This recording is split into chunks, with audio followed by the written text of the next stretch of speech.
నమస్తే, welcome to right angle. Jantar Mantar నిరసనలు ఇంకా మనకు గుర్తున్నాయి, కానీ ఇప్పుడు జార్ఖండ్లో కూడా అదే తరహా నిరసనలు జరుగుతూ ఉన్నాయి. జంతర్ మంతర్ పైన ఉన్నటువంటి ఫోకస్ ఇవాళ జార్ఖండ్ విద్యార్థుల విషయంలో మాత్రం ఎవరూ పెట్టట్లేదు. దీనికి కారణం ఏంటి? జార్ఖండ్లో జేఎంఎం, జార్ఖండ్ ముక్తి మోర్చా ప్రభుత్వం ఉంది. హేమంత్ సోరెన్ ముఖ్యమంత్రిగా ఉన్నాడు. సో హేమంత్ సోరెన్ రాజీనామాను ఎవరూ కోరడం లేదు. జార్ఖండ్లో ఎడ్యుకేషన్ మినిస్టర్ రాజీనామా చేయాలని ఎవరూ అడగట్లేదు. కానీ జంతర్ మంతర్లో నీట్కి సంబంధించి మాత్రం ధర్మేంద్ర ప్రధాన్ రాజీనామా చేసే వరకు ఒత్తిడి కొనసాగుతూనే వచ్చింది. పార్లమెంట్ని స్తంభింపజేస్తూనే వచ్చారు. ఒకసారి రెండింటిని కంపేర్ చేసే ప్రయత్నం చేద్దాం. నిజానికి జంతర్ మంతర్లో నీట్ పేపర్ లీక్ వ్యవహారాన్ని బేస్ చేసుకుని విద్యార్థుల పేరిట జరిగినటువంటి ఉద్యమము, బొద్దింకలు లేదా బొద్దింకల పార్టీ నిర్వహించినటువంటి విధానము మనందరికీ తెలుసు. ఒక నెల రోజుల పాటు అక్కడ నిరసనలు జరిగాయి. నిరసనలు సందర్భంలో అయితే హింసాత్మకమైనటువంటి రూపం కూడా తీసుకున్నాయి. పార్లమెంటు అట్టుడికిపోయింది. అండ్ ప్రతిపక్షాలు, ముఖ్యంగా రాహుల్ గాంధీ పదే పదే ఈ అంశాన్ని తీసుకొని ఇది ఒక పెద్ద రాజకీయ అంశంగా దీన్ని మలిచే ప్రయత్నం చేస్తూ వచ్చారు. ఎస్, కరెక్టే, నీట్ అనేది పేపర్ లీక్ వ్యవహారం ఖచ్చితంగా అందరూ ఖండించాల్సిందే. ఈ పేపర్ లీక్ వ్యవహారం తరువాత ప్రభుత్వం తీసుకున్నటువంటి చర్యలు ఇవన్నీ ఉన్నాయి. కానీ జార్ఖండ్లో కూడా అదే అప్లై అవ్వాలి కదా. జార్ఖండ్లో మాత్రం ఒక్కరూ మాట్లాడట్లేదు. జార్ఖండ్లో ఏం జరిగిందో చెప్తాను నేను. సరే, నీట్ వ్యవహారం గురించి మనకు తెలుసు, బట్ జార్ఖండ్లో జరిగిన వివరాలు చూస్తే సుమారు 11 రోజులుగా అక్కడ నిరాహార దీక్షలు జరుగుతున్నాయి. అక్కడ నిరాహార దీక్షలో కూర్చున్నటువంటి వ్యక్తి ఇండెఫినెట్ సత్యాగ్రహ చేస్తున్నాడు. అతను ఎవరు అంటే కనుక జార్ఖండ్కి సంబంధించి స్టూడెంట్ యాక్టివిస్ట్, విద్యార్థి నాయకుడు దేవేంద్రనాథ్ మహతో.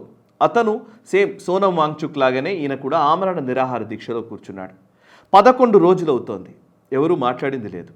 ఇంకోవైపు అసలు ఎందుకు ఆయన దీక్ష చేస్తున్నాడు అని అంటే కనుక జార్ఖండ్ పబ్లిక్ సర్వీస్ కమిషన్ అంటే జేపీఎస్సి పరీక్షల్లో ఏప్రిల్ 19వ తేదీన నిర్వహించారు. అది లీక్ అయింది. అండ్ అంతేకాదు స్టాఫ్ సెలక్షన్ కమిషన్లో విపరీతమైన అవకతవకలు ఉన్నాయి. దీంతో ఈ ఉద్యోగ నియామకాల ప్రక్రియనే పూర్తిగా ప్రశ్నార్థకంగా మారింది. అండ్ విద్యార్థుల భవిష్యత్తును ప్రశ్నార్థకం చేస్తున్నారన్న నేపథ్యంలో దీన్ని బేస్ చేసుకుని ఆయన అక్కడ నిరాహార దీక్ష చేస్తున్నాడు. వాళ్ళ కీలకమైన డిమాండ్స్ ఏంటి అని అంటే కనుక ఈ పర్టికులర్ జేపీఎస్సి వ్యవహారం, అదేవిధంగా స్టాఫ్ సెలక్షన్ కమిషన్ ఎస్ఎస్సి వ్యవహారానికి సంబంధించి సిబిఐ, ఈడీల చేత విచారణ జరిపించాలనేది మొదటి డిమాండ్. రెండో డిమాండ్ ఏంటి అని అంటే కనుక ఇప్పటికే నిర్వహించినటువంటి జేపీఎస్సి టెస్ట్ని ఇమీడియట్గా రద్దు చేయాలి, మళ్ళీ తిరిగి పునః పరీక్ష నిర్వహించాలి అనేది వాళ్ళు చెప్తున్నటువంటి విషయం. అండ్ జార్ఖండ్కి సంబంధించి స్టాఫ్ సెలక్షన్ కమిషన్కి సంబంధించిన సైకిల్లో అవకతవకలు ఉన్నాయి, వాటిని మళ్ళీ పునరుద్ధరించి మళ్ళీ నిర్వహించాలనేది వీళ్ళు చేస్తున్నటువంటి డిమాండ్.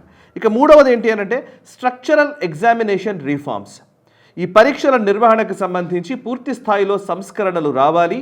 అండ్ అంతేకాదు ఫిక్స్డ్ రిక్రూట్మెంట్ క్యాలెండర్ రిలీజ్ చేయాలి అని, జాబ్ క్యాలెండర్ రిలీజ్ చేయాలి అనేది విద్యార్థుల డిమాండ్, విద్యార్థులు లేదా నిరుద్యోగులకు సంబంధించిన డిమాండ్. ఇవన్నీ కూడా నిజంగా చెప్పాలంటే సహేతుకమైనటువంటి డిమాండ్సే. అండ్ ఇవే పనులు నిజానికి చెయ్యాలి అని చెబుతున్నటువంటి పనులకు ఇంకా చెప్పాలంటే ఒక రెట్టింపు సమర్థతతో కేంద్ర ప్రభుత్వం నీట్ని నిర్వహించింది. నీట్ ఎగ్జామ్ని క్యాన్సిల్ చేసింది. ఇక్కడ వీళ్ళు జార్ఖండ్లో విద్యార్థులు ఏమడుగుతున్నారు? జేపీఎస్సి ఎగ్జామ్ని క్యాన్సిల్ చేయండి అని అడుగుతున్నారు. రెండోది, వీటిని తిరిగి నిర్వహించండి అని చెప్తున్నారు. తిరిగి నిర్వహించే విషయంలో కూడా నీట్ చాలా అద్భుతంగా నిర్వహించారు. And at the same time CBI, ఈడీల చేత విచారణ జరిపించండి అన్నారు. సిబిఐ చేత నీట్ అవకతవకలకు సంబంధించి విచారణ జరిపించారు. అండ్ అక్కడ ఉన్నటువంటి వాళ్ళని అరెస్ట్ చేశారు. జార్ఖండ్లో కొంతమందిని అరెస్ట్ చేశారు, కానీ తూతూ మంత్రంగానే జార్ఖండ్ ప్రభుత్వం వ్యవహరిస్తుంది అనేది విద్యార్థులు చేస్తున్నటువంటి ఆరోపణ.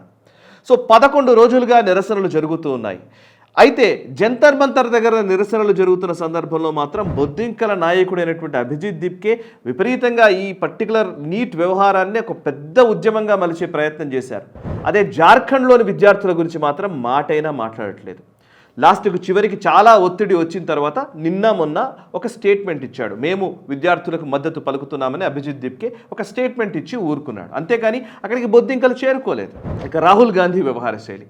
గత 11 రోజులుగా నిరసనలు జరుగుతుంటే జార్ఖండ్లో జరిగినటువంటి ఈ పర్టికులర్ అంశం మీద ఒక్క మాట కూడా మాట్లాడట్లేదు రాహుల్ గాంధీ. రాహుల్ గాంధీ కేవలం జార్ఖండేనా, ఈవెన్ పంజాబ్లో జరిగిన దాని గురించి మాట్లాడలేదు. పంజాబ్లో ఎగ్జామ్ లీక్ అయినాయి. అట్ ది సేమ్ టైం కర్ణాటకలో పేపర్లు లీక్ అయినాయి. తేజస్వి సూర్య పార్లమెంట్ సాక్షిగానే మాట్లాడాడు. కర్ణాటకలో కూడా మాట్లాడారు.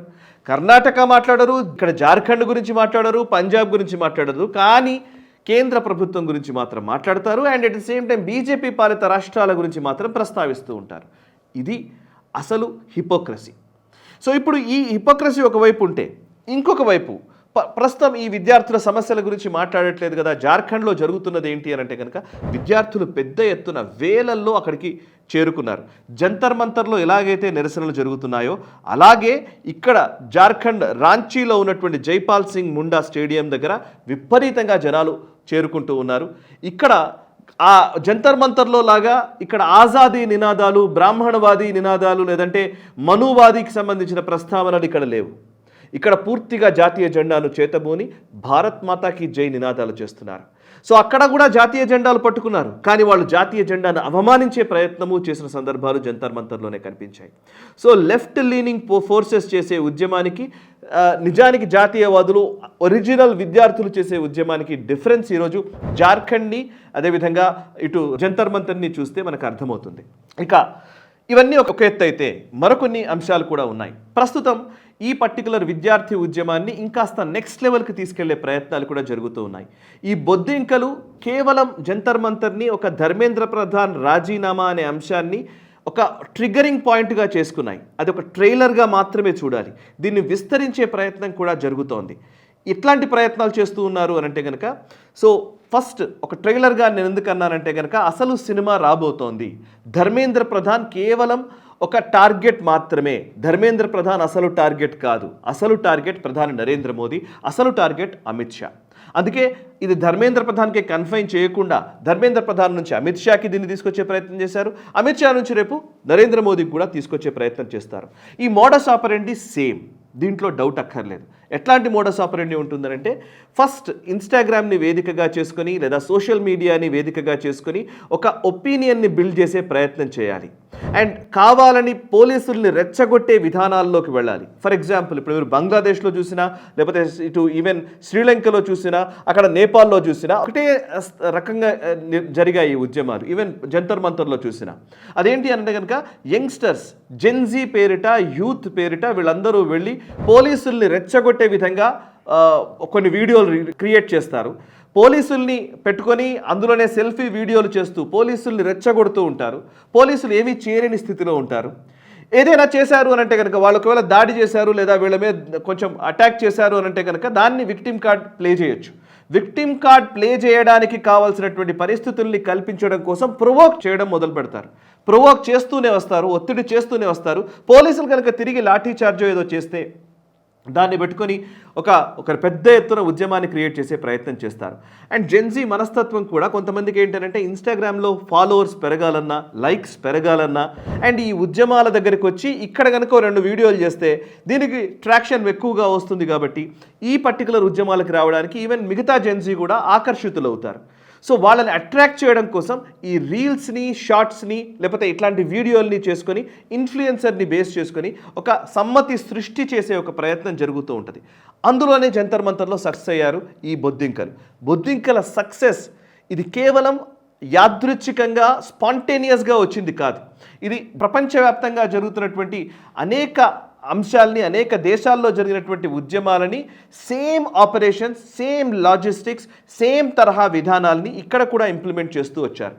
అందుకోసం ఇప్పుడు చూస్తే ఓవైపు జార్ఖండ్లో జరుగుతున్నటువంటి ఉద్యమాన్ని మాత్రం అసలు మాట్లాడారు. ఎందుకంటే జార్ఖండ్లో చేసే ఉద్యమము హేమంత్ సోరెన్ ప్రభుత్వాన్ని గద్దెదించడానికి ఉపయోగపడుతుంది.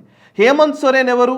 ఇండీ బ్లాక్లో ఉన్నాడు కాబట్టి, కాంగ్రెస్కి సపోర్ట్గా ఉన్నాడు కాబట్టి, మోదీకి వ్యతిరేకంగా నిలబడుతున్నాడు కాబట్టి. సో ఇక్కడ జార్ఖండ్లో విద్యార్థుల ఉద్యమం గురించి మాట్లాడామనుకోండి, అది బీజేపీకి లాభిస్తుంది. సో బీజేపీకి లాభించే ఉద్యమాన్ని వాళ్ళు చేయరు. సో అందుకోసమే దీన్ని సబ్సైడ్ చేస్తూ ఉంటారు.